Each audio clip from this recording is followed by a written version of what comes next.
Salut chers élèves, bonjour, bonsoir, ça dépend de là où vous vous trouvez. C'est encore moi, l'enseignant de Kama, pour une nouvelle vidéo.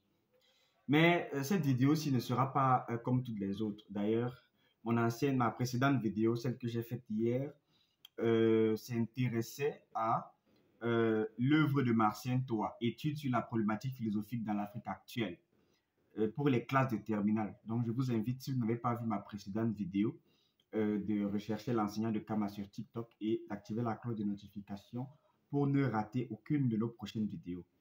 Alors aujourd'hui, je vais aller en classe de première, d'accord? Je spécifie parce que cette œuvre que je vais détailler aujourd'hui, c'est une œuvre qui est au programme en classe de première au Cameroun, bien sûr.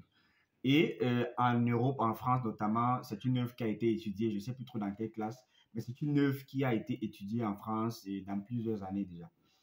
Alors cette œuvre, je vais faire une analyse en fait de l'œuvre, une explication et un synopsis de l'œuvre en tout cas, pour permettre aux élèves de première qui semblent frustrés par le titre de l'œuvre, à savoir Au cœur des ténèbres. Ces élèves de première qui semblent frustrés par le titre de l'œuvre ne devraient pas l'être en temps réel, en temps normal. Donc si je fais cette vidéo, c'est déjà pour analyser en réalité les grands titres et les grandes lignes de l'œuvre pour permettre aux élèves, n'est-ce pas, de mieux appréhender le contenu de manière un peu plus facile. De manière facile, quoi. Voilà. Le titre de l'œuvre, c'est Au cœur des ténèbres.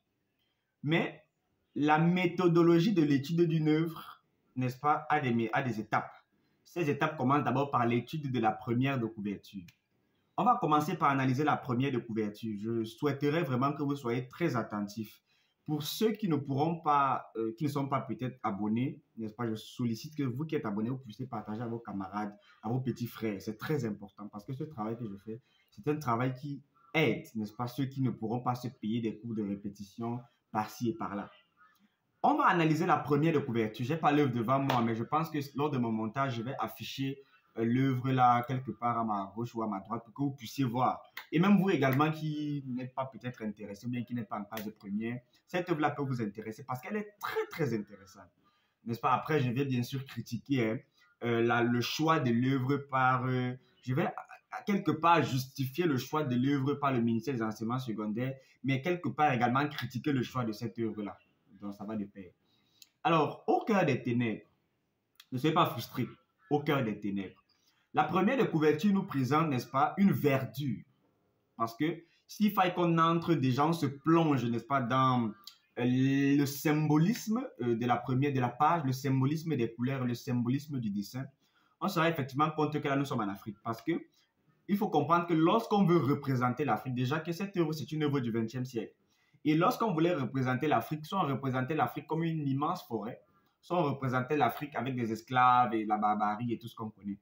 Donc là, la première de couverture nous présente, n'est-ce pas, une verdure, n'est-ce pas, avec un long fleuve. Ce fleuve-là nous rappelle déjà le fleuve Congo.